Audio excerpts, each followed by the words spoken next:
What's up guys, David here, and imagine waking up one morning, checking your phone, and seeing an email from your bank saying that you got hit with a fee after a wire transfer that you didn't authorize emptied out all of the money in your account. Or imagine getting a message from your friend asking you why you would post that really embarrassing and straight up disgusting video link on Facebook even though it wasn't you. Like, what would you do? Now, the thought of either of these things happening or a number of other things that a hacker can do can be scary. And, while something like this may or may not ever happen to you, as the saying goes, it's better to be safe than sorry. So today, I'm going to be sharing with you some of the main steps you can take to help avoid getting hacked. Now, this isn't a guide to becoming 100% hack-proof, since there's really no such thing as being 100% hack-proof. If a hacker has the means and they have the motivation to hack you, then guess what? They probably can. But if you use these 3 main steps, along with some of the bonus steps that I'll talk about at the end of the video,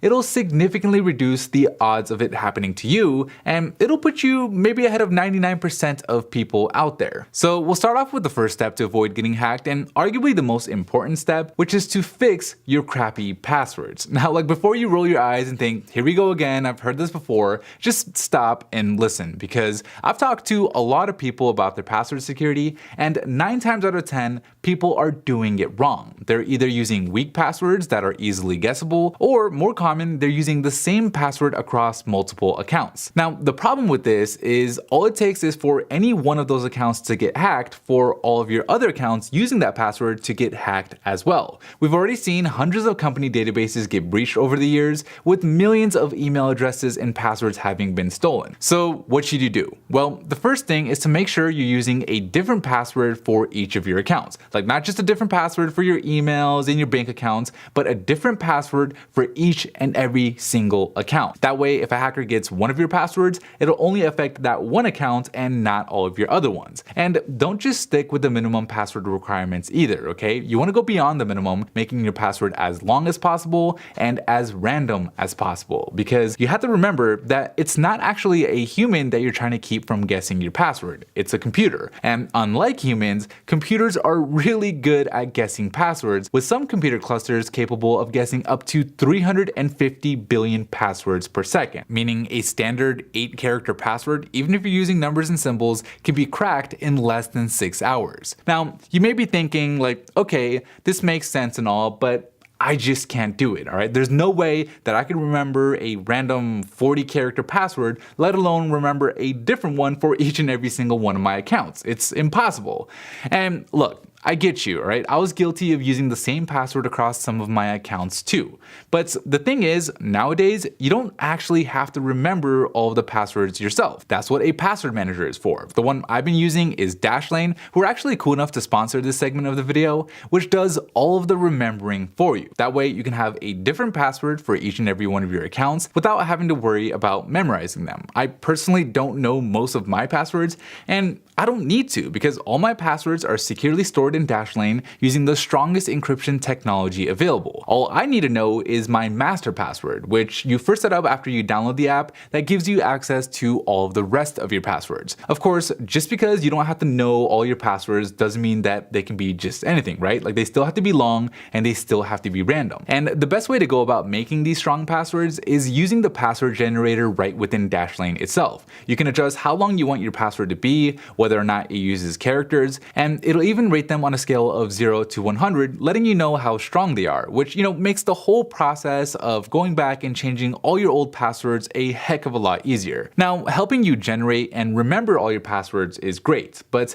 my favorite thing about Dashlane is it actually makes logging into your apps and websites a lot faster and just so much more convenient. With autofill, Dashlane automatically fills in your username and passwords for you, so you don't need to go back and look them up yourself, and instead, the only thing you need is to enter in that master password, or even better, if you're on your phone, you can just use your fingerprint. So you don't have to type in anything, not your username, not your password. It's seriously amazing, and once you start using it for things like filling in your address or your credit card information, you really can't live without it. Now, the app is actually available for free, but if you sign up using the link down below in the description, you'll automatically get a free month of their Dashlane Premium service, which includes additional features like secure account backup, where should anything happen to your phone, you'll always have a copy to restore, and the ability to sync your passwords across all of your devices. Premium is just a few bucks a month, and if you end up liking it, you can use the code down below in the description to get 10% off of your purchase. So check it out,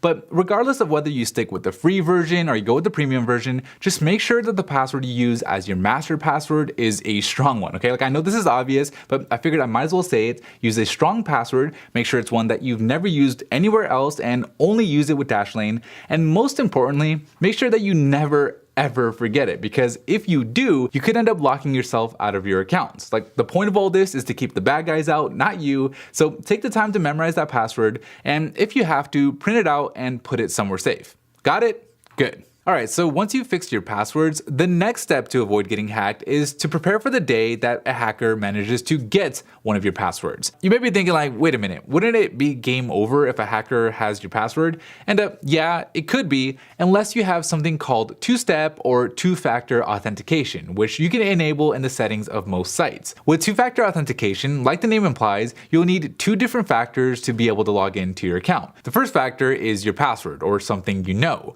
with the second factor being a unique code that's sent either to your phone number or generated on your device, which is something you have. Without both factors, a hacker won't be able to get into your account, making that password they got somewhat useless, especially since you're using a different password for every account. So you really want to make sure that you enable this in any account that lets you, but especially for your password manager and for your email accounts for obvious reasons. Now, the most popular method of two-step authentication is having a text message with a unique code sent to your phone number. And for the most part, this makes your accounts a heck of a lot more secure than not having it. However, it doesn't mean that you still can't get hacked. Remember, there's no such thing as being 100% hack-proof. And the problem with having a unique code sent to your phone number is that your phone number itself can be stolen. A hacker can simply call your cell phone carrier pretending to be you and tell them that they lost their phone and need a new one activated, which means that they would get those codes sent directly to them. Now, hopefully you have a PIN on your account, which should help prevent a hacker from being able to do this.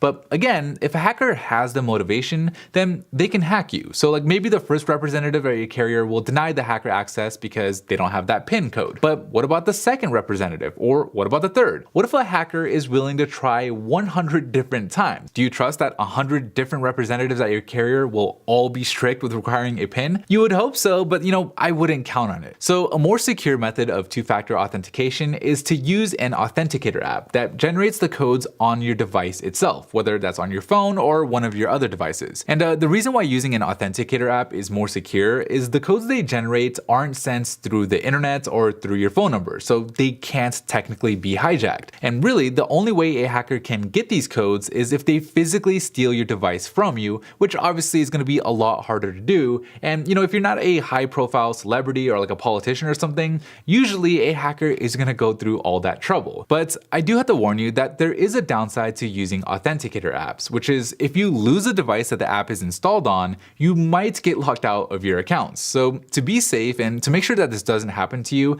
again, you're trying to keep the bad guys out, not yourself, print out backup codes for any of the accounts that you use an authenticator app with. And just like your master password, keep it somewhere safe, ideally in a different location. Alright, so you fixed your passwords and you enabled two-factor authentication. And you're feeling pretty good, but we're not done yet. The third step to avoid getting hacked is being smart about the Wi-Fi networks you connect to. Now, generally, I'd advise against connecting to any insecure or untrusted Wi-Fi networks because you never really know if there's a hacker monitoring them, meaning those free hotspots at your coffee shop, at the airport, at a hotel, or even at the Apple store should be avoided. Of course, in life, sometimes you're gonna need to use one of these Wi-Fi networks. I mean, like sitting in an airport all day without YouTube would just be torture. So in those situations, you want to make sure that you're using a VPN. A VPN, or a virtual private network, is an app that allows you to access the internet in a way that is more private and more secure. It does this by using what is called a secure tunnel that encrypts everything you send to and receive back from a server. And the reason why this is important is because if there's a hacker who's monitoring all the data that's going through a Wi-Fi network that you're connected to, when they see your data, it'll be encrypted and it would just be a bunch of scrambled up nonsense that they can't do anything with, which is a lot better than them having something like, I don't know,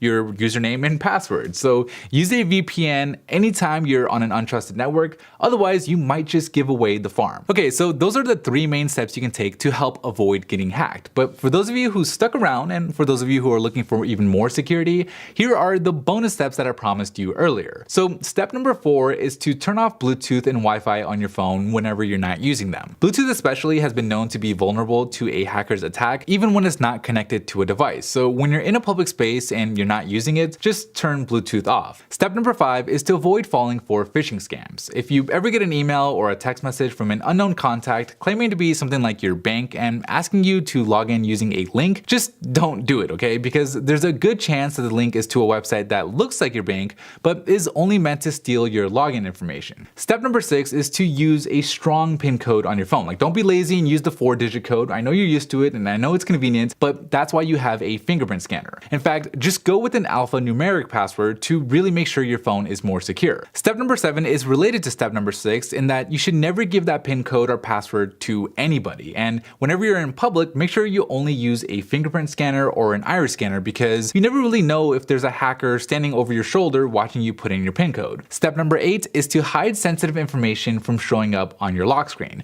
You can do this in the settings of most phones, and it's important because in case your phone is ever lost or stolen, you don't want a hacker to be able to easily read your 2-step authentication codes or emails without having to first unlock your phone. Step number 9 is to only download apps and games from trusted sources like the Google Play Store or Apple's App Store. Since these apps are scanned and vetted by Apple and Google for any security risks that apps you download from other sources might just be infected with. And finally, step number 10 is to simply update your phone's software as soon as you can. Both Apple and Google release security updates for the phones all the time, patching up vulnerabilities, so pushing off that update just because it's inconvenient only increases your risk. Just update your phone, and ideally get yourself a phone from a manufacturer that promises to support it with monthly security patches. And that's it. Those are the 10 steps you can take to help avoid getting hacked. Again, remember that this doesn't make you 100% hack proof, so you still always got to be on the lookout for any potential risks, but for the most part, this will significantly reduce the odds of you getting hacked.